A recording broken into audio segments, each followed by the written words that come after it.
मका कोणाला आवडत नाही. कधी कॉर्न चाट बनवून तर कधी भट्टीत भाजून अगदी आवडीनं आपण तो खातो. पण मक्याच्या त्या वरच्या आवरणाचं नंतर काय होतं?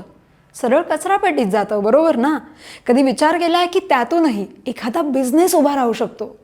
हे करून दाखवलंय एका इंजिनियरनं. आणि आता मक्यापासून बनवलेल्या त्याच्या या भन्नाट प्रॉडक्टमुळे त्याला चक्क रेल्वेकडून 30 लाखांची ऑर्डरही मिळाली आहे.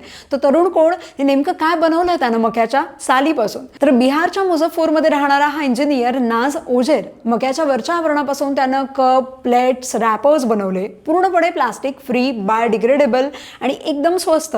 प्लास्टिकला पर्याय शोधण्यासाठी नाजनं हा प्रयोग केला. पण या भन्नाट प्रयोगामागे एक दुःखद कहाणी सुद्धा आहे. साधारण 7 वर्षांपूर्वी नाज यांनी आपल्या लहानशा भाच्याला कॅन्सरमुळे गमावलं. तो मुलगा कधीही नशा करायचा नाही, तरीही कॅन्सर झाला. त्यामुळे नाजच्या मनात एक प्रश्न सतत घोळत राहिला की हे सगळं येतंय कुठून? रिसर्च करताना लक्षात आलं की रोजच्या वापरातलं प्लास्टिक, अगदी चहा कॉफीचे प्लास्टिकचे कप सुद्धा शरीरात मायक्रोप्लास्टिक सोडतात. आणि इथूनच नाज यांनी ठरवलं की प्लास्टिकला आता पर्याय शोधायचा. हातात चांगली नोकरी होती, पगारही चांगला होता. पण सगळं सोडून ते गावात परत आले. 5 वर्ष प्रयोग केले. सुरुवातीला बांबू, केळी, पपई सगळं वापरून पाहिलं, पण काहीच जमलं नाही. मग एक दिवस रस्त्यानं जाताना त्यांना मक्याचं शेत दिसलं. रस्त्याच्या लगत मक्याच्या साली पडलेल्या होत्या. त्यावरून कित्येक गाड्या जात होत्या, पण त्या सालीतनं काहीच झालं नाही.